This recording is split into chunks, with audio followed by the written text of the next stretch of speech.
આ તો જો ઘઉં ભાઈ ઇઝરાયેલી ટુકડા હો, કાંઈ ઘટે નહીં આમાં. આમાં વીકે 3.5 ખાંડી ભાઈ ભાઈ. જો ખેડૂ માલા માલ, આમાં કાંઈ ઘટે નહીં.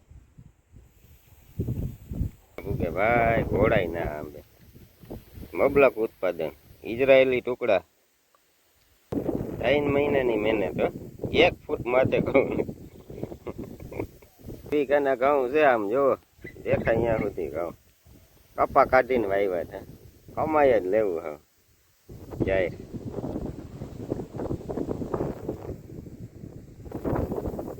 તમે કયો આ વીઘામાં કેટલા થાય?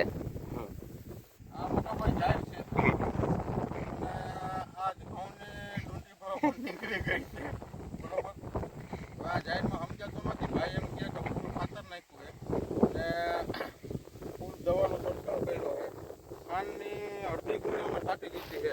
તો આ જાહેર છે ને, જોવો તો કમર ઉડીને જાહેર છે મોટા ભાઈ. હવે આ ઘઉં વિશે શું કહેવો તમે? ઇન્ડિયાની બનાવટ નથી. આ ઘઉં રહ્યા ઇઝરાયેલી ઘઉં છે. આનું બિયારણ તમને અહીં કંઈ મળે નહીં, એક્સપોર્ટ કરવું પડે આનું બિયારણ. અને આ ઘઉં પાકી ગયા છે અને હવે હાર્વેસ્ટરમાં કટિંગ થઈ જાય ને પછી આને એક્સપોર્ટ કરવાના છે ઇન્ડિયાની બહાર, ઇઝરાયેલ મોકલવાના છે. ત્યાં ઘઉંના ભાવ રહ્યા 1100.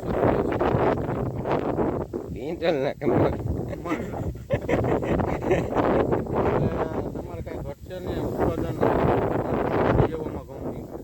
દેખાય ઓછું સાઈઝ કેવી? સાઈઝ આવે ફૂટ અને લાઇટ વાળો દાણો આવે. ફૂટ એક ના છે તમારે? ફૂટ ના ઘઉં છે મોટા. કેવી મહેનત કરી? કાંઈ ઘટે નહીં. વીઘામાં અંદાજે કેટલા ખર્ચ? નફો સારો મળશે ને?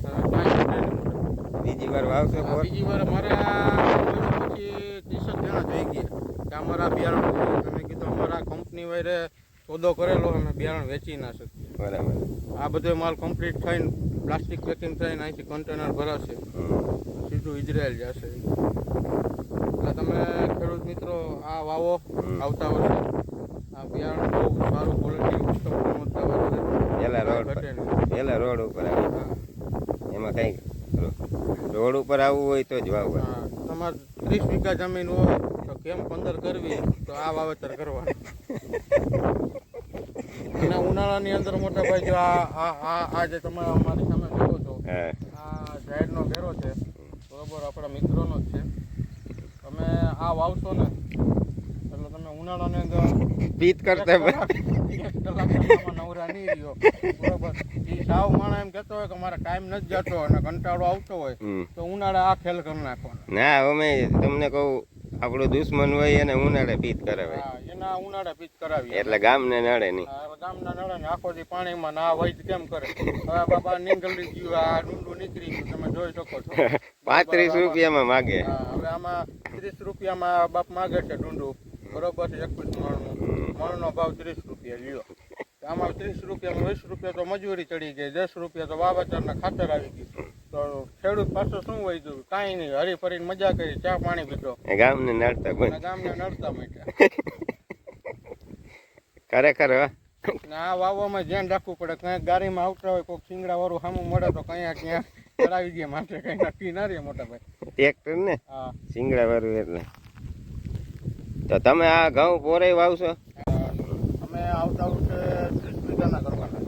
50 નું કે ઘઉં વાવેતર કરવાનું. તો દર વર્ષે વધારે જ જાવ. તમે આમાં સારી ફેરવી લેવાની છૂટ. ફૂટ માથે ક્યાંય ના નીકળે. માથે ક્યાંય દોડો જ ના નીકળે. ને આ કેટલા 3.5 મહિને પાક્યા? 3 મહિને. આ મોટા ભાઈ અને તમે જેમ પાછળ વાવેતર કરો ને એમ તમારું વહેલું પાક. તમે કપાસ કાઢીને વાવવું હોય ઘઉં તો તમારે આ ઘઉંનો મણું કા વધારે નહીં. બરાબર. કાંઈ તમારે ઘટે નહીં આ ઘઉં. એટલે વવાય તો ઘઉં જ વવાય. વવાય તો ઘઉં વવાય ને ઉનાળે આ જાય વવાય. 2 વસ્તુ કરવાની.